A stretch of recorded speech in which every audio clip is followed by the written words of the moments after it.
네, 그러면 두 번째 팀 소개하도록 하겠습니다. 가톨릭대학교 의학과 재학 중인 박현욱, 정충화 학생으로 구성된 YAS입니다. 강의 주제는 한반도 건강 공동체를 위한 큰 마련 그림 설계도입니다. 네, 큰 박수 부탁드립니다.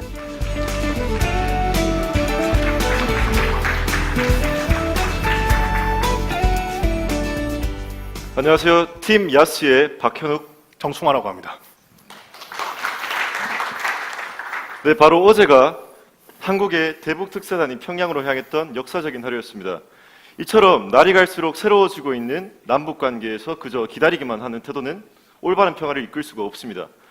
서로 다른 정치 체제에서 시작한 두 국가는 사회와 이념, 역사와 문화를 달리하게 되었고 이로 인해서 전반적인 국민 건강에 큰 차이를 보이게 되었습니다. 한 예로 통일부에 따르면 2016년도 기준 5세 미만 영유아 사망률이 50명당 1명, 즉 북한이 남한의 8배 수치를 기록하고 있습니다. 이처럼 두 국가의 건강 불균형을 해결하기 위해서는 우린 어떠한 방향으로 협력을 해야 할까요? 현재 한국에서는 약품을 제공하고 병원을 지어주고 의료 지식을 공유하기 위해서 모든 힘을 쏟고 있습니다. 우리는 이 헌신들을 토대로 보다 더 큰 그림 안에서 협력이라는 것을 바라볼 필요가 있습니다. 서로 돕는 협, 하나로서 나아가는 진, 우리는 둘 중에서 어떤 입장을 견지해야 할까요? 이것은 저희 대화가 끝나고 나서 함께 결론 지어보도록 하죠. 저희는 조금만 생각을 해봐도 의료 정보를 공유하고 감염 질환을 관리하고 서로의 국가에 각 국민이 체류하는 동안 사고나 질병이 발생했을 때 어떻게 대처할 것인가 일단 원칙도 세워야 하고 그 원칙을 직접 기획하고 실행할 수 있는 공동기구 또한 존재를 해야 합니다. 우선 북한의 현재에 대해서 한번 말씀드리겠습니다. 먼저 1990년대에 시작한 경제난에서 비롯해서 의료시장, 의약품 생산이 대거 중단이 되었고 의료인들의 생활을 국가에서 보장받지 못하는 상황이 되었습니다. 이로 인해서 장마당을 통한 비공식적인 보건의료 전달 체계가 만연하게 되었고 국민들은 올바른 건강에서 멀어지게 되었습니다. 두 번째로 영양실조와 관련된 자료입니다. 가임 여성의 3분의 1에 해당하는 여성이 영양실조를 겪고 있고 이는 저체중아나 영양불량아를 출산할 위험에 노출되어 있다는 것을 의미합니다. 영양불량, 1998년부터 지금까지 계속 줄어들고 있지만 여전히 국제사회에서 영양불량 위험국가에 속해 있습니다. 다음, 의료자원. 북한은 모순적이게도 한 10,000명당 의사 수와 병상 수가 한국보다 더 많습니다. 얼핏 좋아 보이죠? 그리고 열악한 위생 환경에 대비해서 예방의료를 중점적으로 진행을 하고 있고 3차 의료를 중점적으로 진행을 하고 있지는 않기 때문에 3차 의료의 쏠림 현상은 나타나지 않고 있습니다. 네. 그 다음 위생. 재래식 화장실을 현대식 화장실로 바꾸기 위한 북한 정부 측의 노력이 따랐지만 결국에는 82%의 가구만이 현재 파이프를 통한 정수된 물에 접근 가능할 수 있고 이는 여전히 피부병과 감염성 질환에 노출되어 있음을 의미합니다. 다행히도 북한은 여러 단체에서 공여기구에서 원조를 받고 있습니다.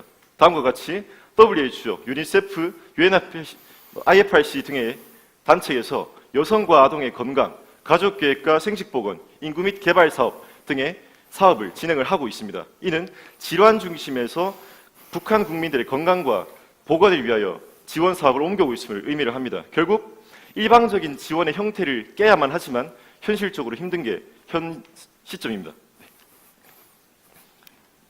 네, 지금까지 문제점이랑 그리고 각국 기구들의 노력에 대해서 이야기를 했습니다. 그러면 북한도 이런 문제점을 당연히 직시했을 거랍니다. 네, 그래서 이 문제를 어떻게 해결했느냐?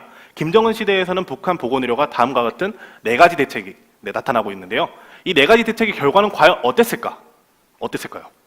결과는 분명히 당연히 좋아지긴 했습니다. 보건의료 지표의 향상이 어느 정도 발생을 했지만은 근본적인 원인은 해결하지 못했다는 평을 받고 있습니다.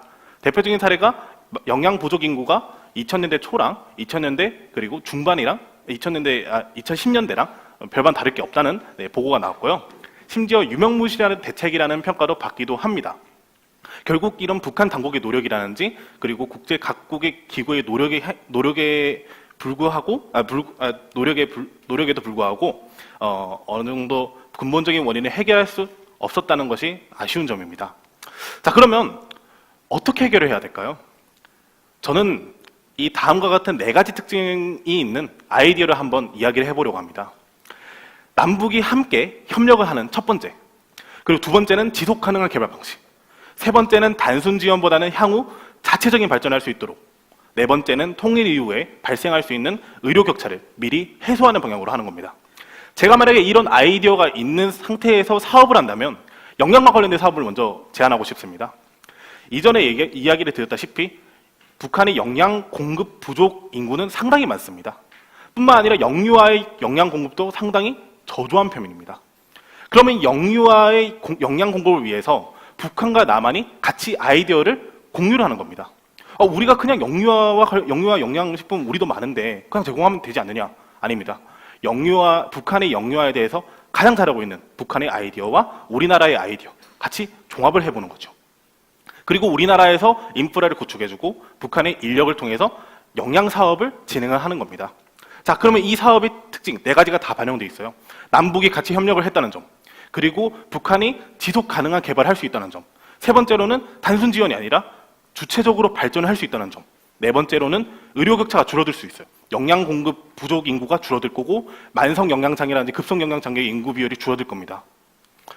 실제로 이런 비슷한 아이디어를 실행하고 있는 프랑스 단체 트라이앵글 제너레이션 휴머니티어에서는 양어장에다가 기술 지원을 했습니다. 단순히 식량 지원을 한 것이 아니라 기술 지원을 함으로써 자체적인 발전을 유도했다는 점에서 저는 정말 대단한 생각이라고 생각을 합니다. 결국 저의 이야기의 핵심은 의료 격차를 줄이면서 주체적인 공동체를 이룩해 나가자는 겁니다. 여기서 주체적이다라는 표현은 자주적이고 자유로운 생각을 갖는 것을 의미를 합니다. 즉 우리가 같이 의료 격차를 줄이면서 우리가 때로는 협력을 하고 때로는 주체적인 방향으로 나아가면서 같이 공동적으로 발전을 하자는 겁니다. 맨 처음에 박현욱 군께서 말씀하셨죠. 남북이 협이냐 진이냐. 저는 둘 다의 성격을 가져야 된다고 생각을 합니다. 이처럼 청년들의 부담은 앞으로 점차 늘어날 수밖에 없습니다. 이 부담을 이겨내기 위해서는 올바른 생각과 편견 없는 생각, 그리고 우리 공동체에 대한 진심이 필요합니다. 후일 하나가 될 우리 공동체를 염원하면서 이상 Why Always Serious 야스의 정충아 박현욱이었습니다. 감사합니다. 감사합니다.